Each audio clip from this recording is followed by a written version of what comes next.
বিরূপ আবহাওয়ায় সবজির উৎপাদন কিছুটা কম হলেও বাজারে সব ধরনের সবজি সরবরাহ স্বাভাবিক রয়েছে। এরপরেও গত এক সপ্তাহে কোনো কোনো সবজির দাম ছুঁয়েছে 100 টাকার ঘর। নিত্য প্রয়োজনীয় এ সবজি কিনতে সংসারে টানাপোড়েন বেড়েছে স্বল্প আয়ের মানুষের।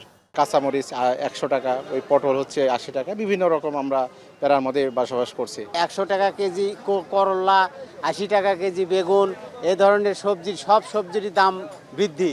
সবজির দামে বড় ধরনের ফারাক লক্ষ্য করা গেছে পাইকারি এবং খুচরা বাজারে।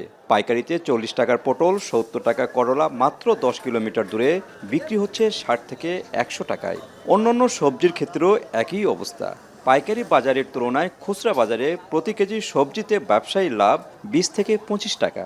ঢেঁড়স হলো 60 টাকা কেজি, কাকলু 60 টাকা কেজি, আর আপনার কল্লা হলো 80 টাকা কেজি। কাঁচামরিচ হলো 40 টাকা পোয়া, তারপরে পেঁয়াজ হলো 70। পটল চললো 1500 টাকা মন, 37.5 টাকা কেজি পাইকারি। কাঁকরোল 55 টাকা থেকে 60 টাকা কেজি।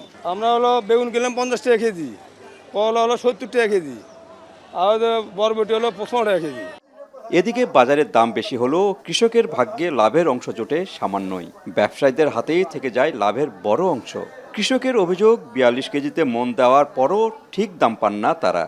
মহাস্থান হাটে 71 কেজি মাল নিচ্ছি, 42 কেজি হিসেবে নিয়ে ব্যাগের ওজন বাদ দিয়ে 66 কেজি দিচ্ছে। বর্ষার কারণে আমরা নতুন আবাদপাতি নাই, নতুন আবাদপাতি কেবল শুরু করা হচ্ছে। 2-1 কেজি মাল বাদ দেওয়া হয়, তারপরে সেটা অনেক সময় খারাপ বাড়ায়, নষ্ট মাল।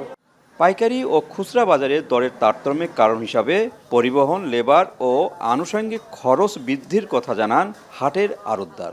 যে পরিমাণে সবজি আসছে তার চেয়ে চাহিদা বেশি, যার কারণে সবজির দাম একটু বৃদ্ধি হয়েছে। আর এই সবজিটা আপনি বিভিন্ন ধরনের খরচ রয়েছে, যাতায়াত খরচ সহ লেবার খরচ, ভ্যান ভাড়া বেশি দেওয়া লাগে, খাজনা খরচা দেওয়া লাগে, লেবার দেওয়া লাগে, বিভিন্ন আইটেমের খরচা আছে। খরচাতে বেশি পড়ে যায়, আমাদের খরচা বেশি বেচা লাগে।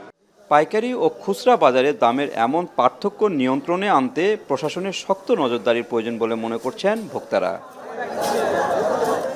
মাজিদুর রহমান, এখন, বগুড়া।